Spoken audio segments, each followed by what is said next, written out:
Salut tout le monde, on se retrouve pour une nouvelle vidéo. Aujourd'hui, j'ai un bacan qui est juste à côté de moi, qui est rempli de leurres. Donc je vais vous faire une petite présentation. Pas de tous les produits qui sont dedans, bien évidemment, parce que voilà, on en parlera plus en situation de pêche, etc. Et puis surtout, certains produits, vous les connaissez déjà très bien. Si vous suivez un peu ma chaîne, si vous avez regardé quelques vidéos, vous savez très bien que ce sont plus que des valeurs sûres pour moi. Donc ceux-là, on passera assez rapidement dessus. Et puis il y a d'autres produits qui sont totalement nouveaux pour moi. Donc cela, on essaiera de s'attarder un peu plus. Donc avant que cette petite vidéo commence, je voudrais encore une fois vous remercier vous. Sans qui ça n'aurait pas été possible, pas du tout. Et je voudrais remercier aussi Ultimate Fishing de m'avoir envoyé cet énorme colis. Donc un grand merci à vous et un grand merci à eux. Donc ce que je vais faire, c'est que je vais sortir les produits par valeur sûre. Ceux que vous avez déjà énormément vus sur la chaîne et que vous verrez énormément dans le futur, bien évidemment. C'est des leurres que j'utilise depuis longtemps et que je continuerai à utiliser parce que ils m'ont prouvé leur efficacité. Et puis surtout à la pêche, je vous l'ai déjà dit, il y a un truc qui est ultra important, c'est la confiance. Quand on met quelque chose à l'eau et qu'on n'y croit pas, c'est un peu difficile d'être concentré, d'avoir confiance en ce qu'on fait. Donc c'est ultra important d'avoir confiance en ce qu'on a au bout de la ligne, au bon moment et avec les bonnes conditions. Donc c'est parti les amis, je vais vous sortir un à un entre guillemets les produits du bacan. En premier lieu, une valeur sûre et certaine, le Pachinko 125. Donc vous allez pouvoir l'utiliser avec énormément de cannes différentes, qui fait que 18 grammes. Donc même si vous avez une canne M, vous allez pouvoir vous en servir, une canne MH, vous allez pouvoir en servir. Donc c'est entre guillemets un passe-partout, un peu comme l'Astury 110. Donc le Pachinko 125 que j'ai en plusieurs coloris. Le coloris passe-partout et qui est important à avoir, hein, ultra important. Coloris blanc, ce coloris qui est juste magnifique, le Ghost Iwashi. Ce coloris, n'en parlons pas, je pense que juste vous le montre, vous connaissez le coloris de ce leurre-là, Ghost Lançon. Pourquoi le Pachinko?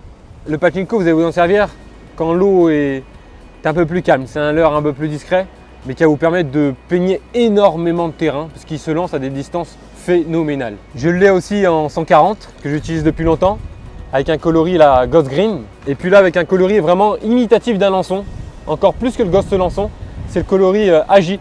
J'avais jamais utilisé ce coloris-là. Et quand j'ai vu le coloris, je me suis dit que c'était le bon moment pour demander à Ultimate Fishing de me l'envoyer. Vraiment extraordinaire. Des reflets, vous devez le voir à la caméra, ça doit peut-être même vous gêner. Juste magnifique. Encore dans la famille Pachinko.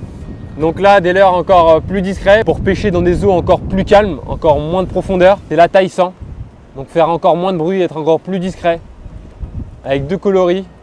Un coloris Ghost Lançon et un coloris Agi que j'aime, qui m'a l'air de me plaire. Et là, c'est l'incontournable, peut-être l'indétrônable aussi, je ne sais pas. Il y a énormément de leurres qui sont bons dans le marché, mais honnêtement, celui-là, c'est plus qu'une valeur sûre. Et je pense que tous ceux qui s'en servent, vous pouvez peut-être confirmer dans l'espace commentaire. L'Astury 130, donc là c'est un coloris lieu, c'est un peu mon chouchou. Un coloris macro, et puis le Ghost Lançon, pour les temps un peu plus clairs. Quand l'eau est claire, quand il y a du soleil, de la luminosité comme là aujourd'hui. Le Ghost Lançon qui est aussi un grand classique, un grand passe-partout. Et évidemment, dans l'Astury, il y a la taille que vous allez pouvoir utiliser avec tout type de canne et qui émet quand même de bonnes sonorités. C'est l'Astury 110. Donc là, c'est le coloris macro. Ceux qui me suivent sur Instagram, etc. ont bien vu que voilà, il a sa place dans ma boîte depuis un bon moment. Le coloris blanc, j'en parle pas. C'est ultra important, les amis, vraiment, vraiment. Ghost Lançon, le classique, et le Ghost Iwashi. Voilà, on va parler vite fait. Ghost Lançon, Ghost Iwashi, je veux dire pourquoi. En fait, arrivé à un moment de l'année où les proies vont plus être attirées par du bleu, pas pour une question de luminosité, pour une question de gras. Arrivé à une certaine période de l'année, poisson bleu est synonyme un peu de poisson gras, petit macro, etc. Et les bars ont besoin à un moment donné de faire du gras. C'est logique, c'est stocké pour passer l'hiver, passer la fraie. Donc arrivé souvent en début de saison jusque septembre à peu près, je vais utiliser pas mal de Ghost Lançon. Et puis arrivé après septembre, septembre et après septembre, je vais souvent passer par un Ghost Iwashi. Parce que comme je dis, pour faire du gras, poisson bleu, synonyme de gras. Après ça ce n'est que mon raisonnement, peut-être que je me trompe totalement, mais jusqu'à présent ça m'a bien réussi, donc je continue comme ça. Je vais vous présenter un petit leurre souple, on va passer vite dessus, vous le savez très bien. C'est un cranking shad qui est juste exceptionnel, vraiment, vous le savez, de toute façon vous l'avez vu dans les vidéos précédentes. Le Mad Shad 100 en coloris Secret Iwashi et Green Iwashi. Donc les deux coloris que je préfère, il y a 4 coloris et c'est vraiment ces deux-là où j'ai eu le plus de résultats. Pour les monter, je les monte avec les Xorus Rolling en 15 grammes et 20 grammes ou avec les Ulti-Head en 20 et 30 grammes. C'est un shad qui va être ultra résistant. J'en ai un dans mes boîtes, il est déjà à plus de 45 poissons, il n'est pas encore mort. Enfin, je vous dis, il n'est pas encore mort, ne pensez pas qu'il est neuf. Il commence à arriver proche de la fin, mais j'ai envie de passer la barre symbolique des 50 poissons avec. Et j'espère que je vais le faire. Et je ne l'ai pas encore perdu parce qu'en plus, c'est simple à utiliser. Vous lancez, vous laissez descendre dans la couche d'eau, vous fermez le pick-up et vous moulinez tout simplement. Il n'y a rien d'autre. Là, c'est un leurre que je n'ai jamais utilisé. C'est son grand frère, le Mad Shad 130. Il est en packaging de 2 et j'ai pris les mêmes couleurs qui me réussissent sur le 100. Peut-être que j'aurais pu tester une autre couleur pour une plus grosse taille. Mais c'est vraiment des couleurs, des coloris dont j'y crois et comme je dis, la confiance encore une fois. Donc là, je ne sais même pas si je vous dis le nom ou pas, parce que vous le savez, et ça c'est un peu mon petit secret. Vous savez, il y a eu une pénurie l'année dernière, et moi j'avais en fait eu un gros stock que j'avais acheté, parce que je savais que je sentais que certains magasins commençaient à être en rupture de stock, et je m'étais fait un sacré stock de Super Spindle, et du coup moi j'en avais quand plus personne n'en avait. Et beaucoup de personnes m'ont demandé comment tu fais pour les avoir, mais c'est juste que j'avais un stock en fait de Super Spindle de chez Megabass en 4 pouces coloris albino, c'est plus Pro Blue, c'est albino le nom maintenant. En 5 pouces coloris Ayu et en 5 pouces coloris albino. J'utilise aussi beaucoup le Wakazaki. Là vous allez vous dire, je vous ai parlé de leurre que de leurre typé un peu shad dans le souple, le Super X-Layer de chez Megabass. Donc là, il faudrait que je vous fasse une vidéo comment l'animer parce que j'ai eu beaucoup de questions là-dessus. Et honnêtement, il y en a déjà sur YouTube. Si vous tapez YouTube comment animer un X-Layer, je pense que vous trouvez des vidéos. Mais j'essaierai de vous faire une vidéo avec mes mots, avec mon vocabulaire un peu farfelu de temps en temps. Donc je l'ai pris en Glow White pour les mers blanches, les mers qui bastonnent. Je l'ai pris en coloré Ayu, passe-partout. Et je l'ai pris en Pro Blue. Le Pro Blue, comme je l'ai dit, bleu, nourriture grasse. Donc arrivé à une certaine période de l'année, le blue prend de la place dans mes boîtes. Le blue, j'ai dit? Non, le bleu, pardon. Je commence à parler anglais et ça, j'aime pas ça. Enfin, j'aime pas ça, de toute façon, je suis nul en anglais. Là, je vais vous présenter un leurre dont vous savez que j'utilise beaucoup ces leurres-là et j'en ai besoin parce que même moi, qui entre guillemets est un pêcheur expérimenté, je dis bien entre guillemets, parce que je suis pas expérimenté, c'est que je vais souvent en bord de l'eau. Parfois, tu as envie de faire de la touche, tu as envie de toucher du multi-espèce, tu n'as pas envie de te focaliser vraiment sur un poisson. Et les casting jigs, c'est l'ultime arme pour ça. L'ultime arme, c'est la taille qui fait ça aussi. Vu que ce sont des leurres assez petits, avec des hameçons généralement assez petits. Donc on travaille toute la couche d'eau, on peut travailler juste sous la surface, on peut travailler au fond, on peut travailler entre deux eaux. C'est vraiment des leurres ultra polyvalents. Et celui-là, il a la faculté, entre guillemets, qui est différent des autres. C'est qu'en fait, on va pouvoir faire du lancer ramené avec, tout simplement. Il a une palette en feuille de saule, en queue. Et quand vous lancez, vous laissez descendre dans la profondeur souhaitée. Et vous avez juste à mouliner au linéaire. Et la feuille de saule va tourner et va émettre énormément de flashs lumineux. Et quand vous allez, là, il ne faut pas laisser de mou en fait, comme je vous ai déjà expliqué au jig. Vous allez le laisser redescendre bannière tendue. Et quand il va descendre, la feuille de saule va travailler en fait. Donc là, avec ce casting jig là, c'est ligne tendue systématiquement. C'est pas comme ce que je vous ai appris avec d'autres casting jigs où il faut tirer, laisser planer, tirer, laisser planer. Là, ça va être ligne tendue. Soit au moulinet, on récupère tranquillement. Et au moulinet, puis après, on fait une pause. Et on le laisse descendre, on le laisse descendre, on le laisse descendre, on le laisse descendre en contrôlant la bannière bien évidemment, mais en général si vous êtes tendu vous allez sentir les touches. Et hop, et en fait c'est le leurre nage tout seul entre guillemets quoi. C'est comme si vous pêchez au shad mais avec un casting jig et vous allez pouvoir toucher des dorades, des vieilles, des macros, des chinchards, des bars, des lieux. Vous allez pouvoir toucher toutes les espèces possibles inimaginables. Donc quand on débute c'est une arme redoutable et quand on est expérimenté c'est pour pêcher très loin parfois et puis parfois pour toucher du multi-espèce parce qu'il n'y a pas que le bar dans la vie. Donc il y a différents grammages. Le petit 10 grammes que j'avais pas eu. 20 grammes, le 30 grammes et le papa de la série, le 40 grammes. Donc pour le Makipad chez Megabass, le petit casting jig, il y a 4 coloris disponibles. J'ai pris ceux-là, les 3 différents là. Le Iwashi, le Pink Iwashi et le Aji. Et j'ai pas pris le Silver vu que je l'ai déjà en 30 grammes. Donc j'ai pris ces 3 coloris là. Ils sont juste magnifiques. Regardez le Aji, qu'est-ce qu'il est beau. C'est juste splendide. Le Pink Iwashi, une sardine un peu rose. J'aime beaucoup le rose pour les catching jigs. Et le Iwashi, un classique que vous connaissez tous. Là les amis, on arrive sur un produit. C'est un défi que je me lance. J'aurais demandé un hijack. Ceux qui pêchent en eau douce le connaissent déjà. C'est une valeur sûre pour l'eau douce. Mais pour la mer, je ne l'ai jamais vu dans des vidéos. Je ne l'ai jamais vu dans des photos. Donc je me lance le défi parce que je pense qu'il a tout pour plaire. Je vais prendre le temps de le sortir. Vous allez voir. La sonorité, c'est juste exceptionnel. Et en fait, c'est pas un leurre de surface. C'est pas un poisson nageur. Il y a la pellicule d'eau et il va nager juste en dessous de la pellicule d'eau et du coup il va mettre un sillage derrière Et regardez son système de billes à l'intérieur qui est sur une palette. Et écoutez-moi ça, écoutez-moi ça. Je pourrais rester comme ça pendant des heures. Donc le hijack de chez Megabass, c'est un petit défi que je me lance. Il y a plein de coloris, ils sont quasiment tous typés eau douce. Mais il y a le GLX IU et puis le French Pearl qui peuvent être typés pour la mer. Donc celui-là, c'est le GLX IU. Et honnêtement, peut-être que je me trompe. Je l'ai posté sur Instagram il n'y a pas longtemps. Mais j'y crois dur comme fer. Et on verra si j'arrive à faire du poisson avec. Mais j'y crois vraiment énormément. Après, je pense, le fait qu'il soit quand même assez volumineux, assez corpulent, qu'il y ait une bavette assez grosse, il ne va pas se lancer très loin.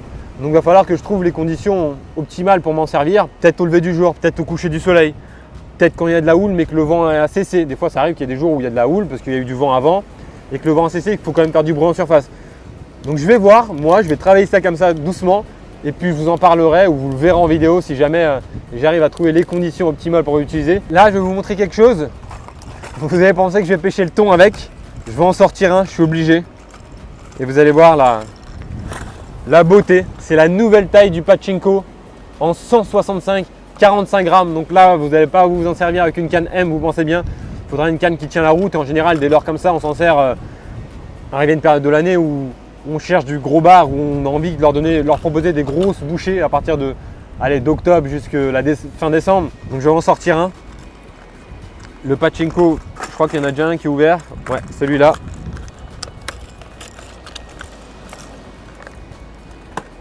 Pachinko 165 en 45 grammes. Pas un énorme bruit. Donc vous allez pouvoir pêcher aussi dans une eau qui n'est pas forcément très agitée. Et ça va être redoutable de proposer quelque chose d'énorme, entre guillemets, hein, parce qu'un bar pour lui c'est pas énorme, mais pour nous c'est énorme. De quelque chose d'énorme tout en étant relativement discret. Pas un bruit de psychopathe. Voilà, des fois l'eau est calme en automne. Et il ne faut pas non plus faire trop de bruit parce que voilà, ils sont quand même habitués maintenant avec le nombre de pêcheurs qu'on est. Donc le Pachinko 65, j'ai hâte de faire mes premiers poissons avec et je pense j'espère en tout cas, faire un gros poisson avec cet automne. Donc pour les coloris que j'ai pris là pour le Pachinko 65, Ghost Lançon, bien évidemment, un coloris Ayu pour pêcher au-dessus des algues brumes, etc. Des endroits où il y a un peu de lieu, des poissons de roche, etc. Un coloris, comme je vous le dis plusieurs fois, vous avez vu, hein, je vous mens pas, regarde. Dans chaque leurre quasiment j'ai pris ce coloris là, c'est l'inévitable. Le blanc, honnêtement c'est un truc de fou, vraiment. Et le macro qui est assez récent, qui est nouveau depuis les dernières sur quasiment toute la gamme des leurres de Ultimate Fishing, c'est le coloris à macro. On arrive sur le dernier leurre que je vais vous présenter. C'est un leurre que je pense que vous ne connaissez pas, que moi-même je ne connaissais pas. Il est nouveau depuis le début d'année 2020. C'est le Megabass Gemna en 110 S. Donc c'est un leurre qui est coulant. Je vais vous montrer sa particularité.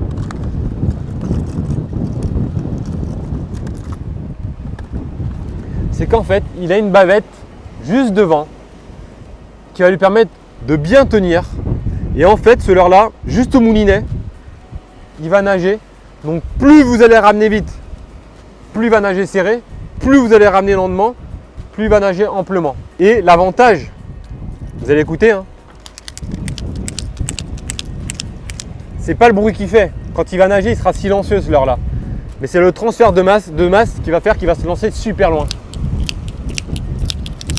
Et vous allez leur peigner des étendues d'eau assez énormes et en présentant un leurre aux finitions extraordinaires. Je ne l'ai jamais testé les amis, donc là c'est juste une présentation. Vous verrez dans les vidéos qui suivront si j'ai fait du poisson avec et quelles sont les conditions idéales pour s'en servir. Je vous en parlerai, j'en ferai limite une vidéo à part entière je pense.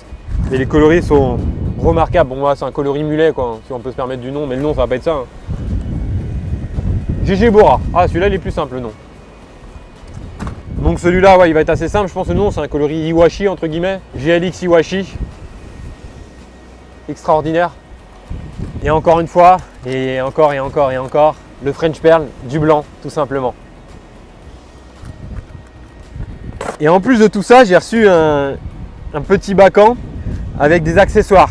Vous êtes nombreux à me demander le fluorocarbone que j'utilise. Celui que j'utilise depuis des années et pour l'instant je m'en sépare plus. C'est le Nithlon DFC de chez YGK.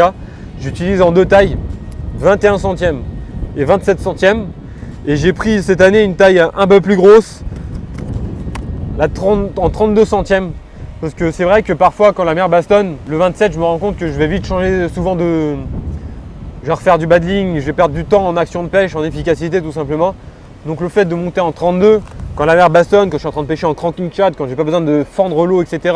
Le 32 va me permettre d'assurer et puis de pêcher encore plus proprement. Et des têtes plombées, les Bakuri Head, je peux plus vous les présenter, je m'en sers tout le temps.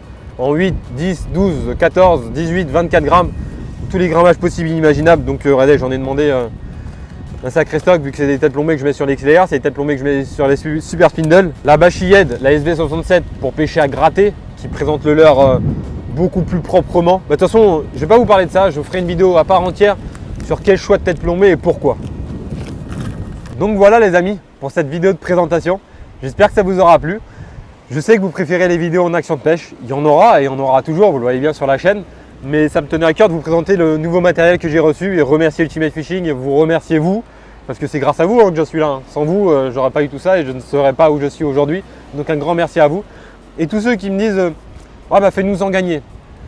J'ai pour but de faire gagner certains d'entre vous ou un gros gagnant, mais pas quelque chose qu'on va m'envoyer. Si je vous fais gagner quelque chose, c'est quelque chose que j'irai acheter en magasin de mon argent, de mon salaire. J'irai en magasin, j'achèterai un truc, je mettrai dans un colis, je vous ferai le colis en magasin même s'il faut, et je ferai gagner ça, mais quelque chose que je vais dépenser moi pour vous, parce que vous le méritez. D'ailleurs, si je pourrais vous faire gagner les 36 000 personnes qui me suivent, je le ferais, mais c'est impossible. Et c'est pour ça que d'ailleurs, je n'ai pas fait de jeu concours, et j'en suis désolé, mais j'espère que vous me comprendrez. Si cette petite vidéo de présentation vous a plu, c'est une vidéo en plus de cette semaine, il y aura des vidéos pêche, vous pensez bien. Donc n'hésitez pas à me laisser un petit pouce bleu, le petit commentaire qui va bien, si vous avez besoin de questions sur le matériel, etc.